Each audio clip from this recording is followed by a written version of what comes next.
दोस्तों, एक बार फिर से आपका स्वागत है हमारे चैनल पर।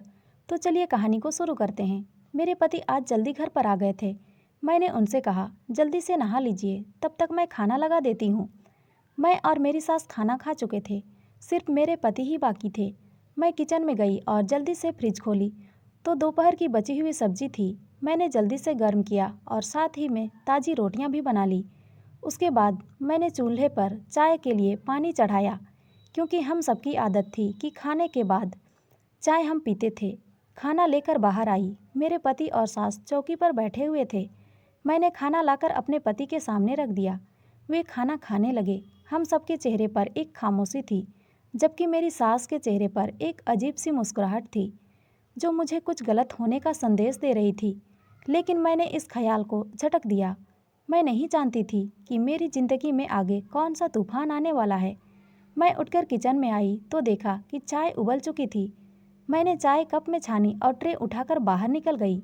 लेकिन आगे का मंजर देखकर मेरे हाथ से ट्रे नीचे गिर गई और जैसे लगा किसी ने मेरी जान निकाल दी हो। मेरे पति चौकी पर लेटे हुए थे और जोर जोर से अपना सीना मसल रहे थे। मेरी सास घबराकर उनके हाथ पर मालिश कर रही थी और उनके साथ साथ कह रही थी, क्या हुआ रॉकी, तुझे क्या हुआ, कुछ तो बता। मेरी सास चिल्ला चिल्ला कर रो रही थी। उनकी हालत देखकर मैं भागते हुए अपने पति के पास आई और उन्हें देखकर मैं चिल्लाने लगी। मेरे पति का सिर जैसे नीला पड़ गया था। इससे पहले कि मैं कुछ समझ पाती या किसी को मदद के लिए बुलाती, अचानक मेरे पति का जिस्म सूखकर कांटा हो गया और उनकी आंखों की पुतलियां भी बंद हो गई।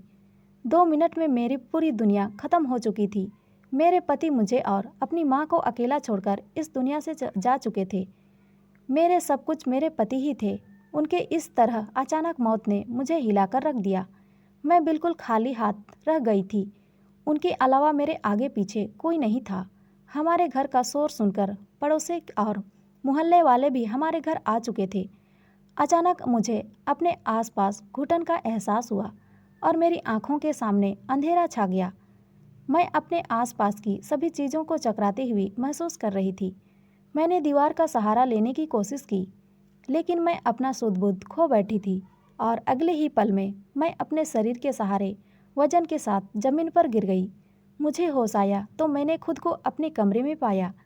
मेरा सिर अभी भी भारी था। मैंने इधर उधर देखा तो अगले ही पल मेरे पति का बेजान वजूद मेरे नज़रों के सामने आया। मैं जल्दी से उठकर बाहर आई। सुबह हो चुकी थी। मैं पूरी रात बेहोश थी। मैंने देखा मेरे पति की लाश घर के बाहर पड़ी थी और मेरी सास उनके चारपाई से लगकर बैठी थी। उनकी आंखों को देखकर लगा जैसे वो पूरी रात रोई हो। जवान बेटे का गम जो था, एक माँ करती भी तो क्या। फिर मैं जैसे ही अपने पति के लाश के पास पहुंची तो मोहल्ले की सारी औरतें मुझे देखकर एक दूसरे से कहने लगी, तो देख लो, हो गई महारानी की सुबह। कैसी बेशरम औरत है, पति की लाश पड़ी है और यह अपनी नींद पूरी कर रही है। पानी का घूंट भी नहीं पिया, फिर भी इन्हें तेरा ही ख्याल रहा कि तुझे उठाया ना जाए, तेरी तबीयत ना खराब हो जाए। इस हाल में भी इन्हें तेरा ही ख्याल रहा। और एक तू है जो पहले अपने पति को जान से मार डाला और फिर बेशर्मी से इस घर में रहकर अपनी नींद पूरी कर रही है। अरे तुझे तो शर्म से डूब मरना चाहिए, ऐसे घूर से हमारे सामने खड़ी है।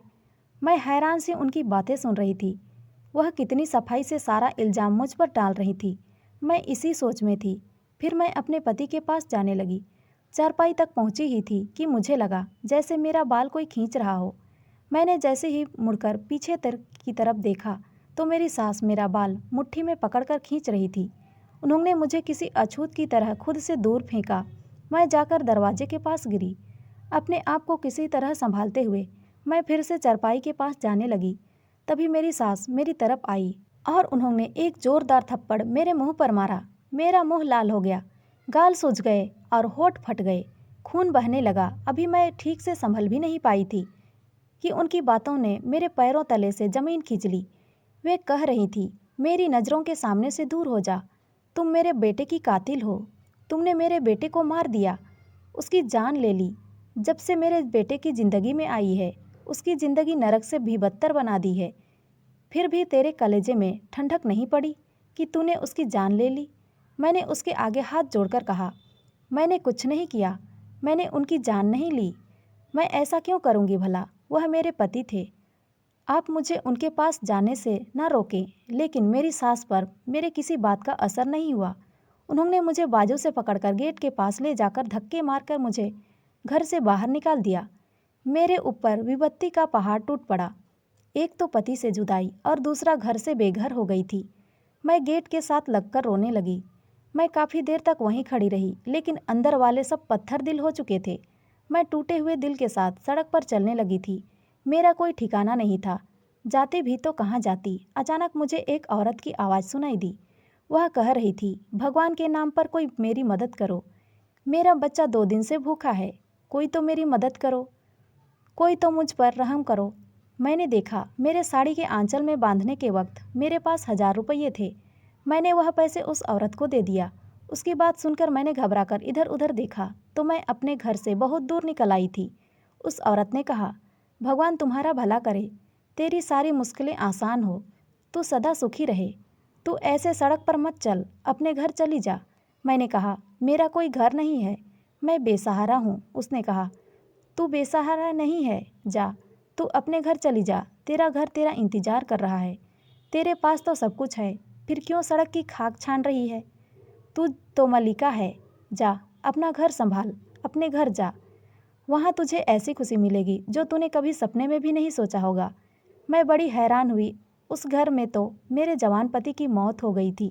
हालात के आगे मजबूर होकर मैं अपने घर की तरफ जा रही थी और सोच रही थी, जाकर देखूं तो सही कौन सी खुशी मिलने वाली है। और खुशी नहीं मिली भी तो एक बार मैं फिर से अपनी सास के पैरों में गिर जाऊंगी।